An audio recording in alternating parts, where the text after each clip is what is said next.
My name's Michael Burling. I'm 35 years of age and people call me the Dogfather. My qualifications are that I'm an animal behaviourist and I'm also a pet obedience trainer. I've been working with dogs for a lifetime really. I've been born and raised around dogs. Studying animal behaviour and being an animal behaviourist is a little bit more than just being a dog trainer. The study and the work that I do and I have done is to understand a lot about instinctual behaviours, a lot about learnt behaviours and ways of modifying behaviour. Being an animal behaviourist, I'm often called upon to remove behaviours, so behaviours like aggression, nervous, anxious behaviours in dogs and antisocial behaviours in dogs that might include behaviours towards people. I'm a passionate advocate and I call myself an advocate for BSL, which is breed-specific legislation, and trying to have that removed because a lot of the dogs that I do work with, it's not discriminatory for the issues that they have based on breed. So this is my main man Tonka. He is one of the dogs that I own. I actually own 3 dogs. He's 2.5. He's a Staffordshire Bull Terrier mix. We go and work every day for hours on end. He doesn't do it for money. He does it for love, affection, and pats. So I love him. Every dog I work with goes through a process of 4 sessions over 5 weeks, one-on-one, and then we integrate them into our group therapy sessions, which are held every week.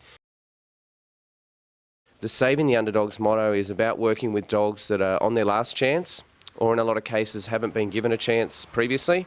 It's about working with rescue organisations. It's about raising awareness and raising funding for organisations through donations. We do fundraising activities such as community barbecues. And that motto, Saving the Underdogs, for us is really about being an organisation people can call and say, look, we've got a dog that needs help, and sometimes we are their last chance, but we always give them a chance. And that's what I'm really passionate about. We recently worked with a very special case, and that was a German Shepherd whose name was Jack. And Jack came to stay with me for his rehabilitation. And when he arrived with me, he was on death row. So his owners had made the decision that they were going to put him down.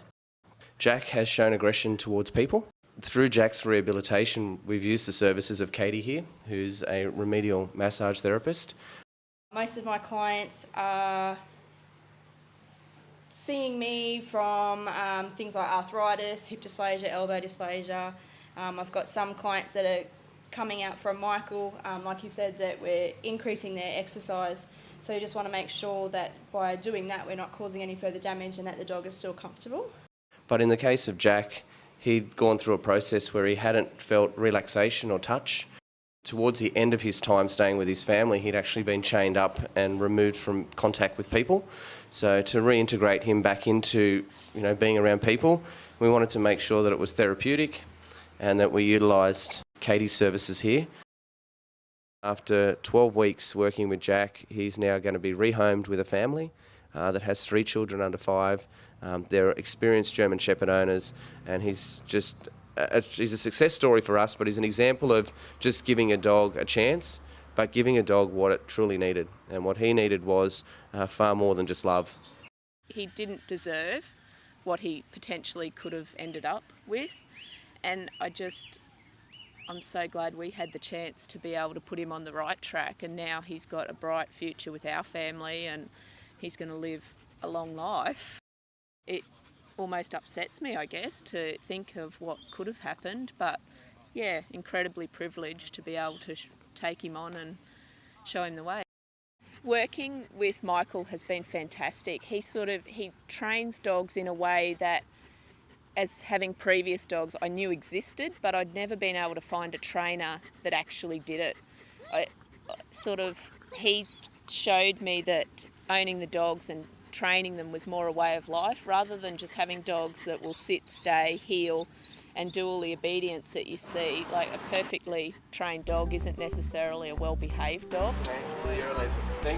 The most rewarding parts of working with dogs is seeing a dog that I would call broken, that has a behavioural issue that is stopping it or inhibiting it from having the best life it can, and seeing the transformation of those dogs just returning back to being a normal dog.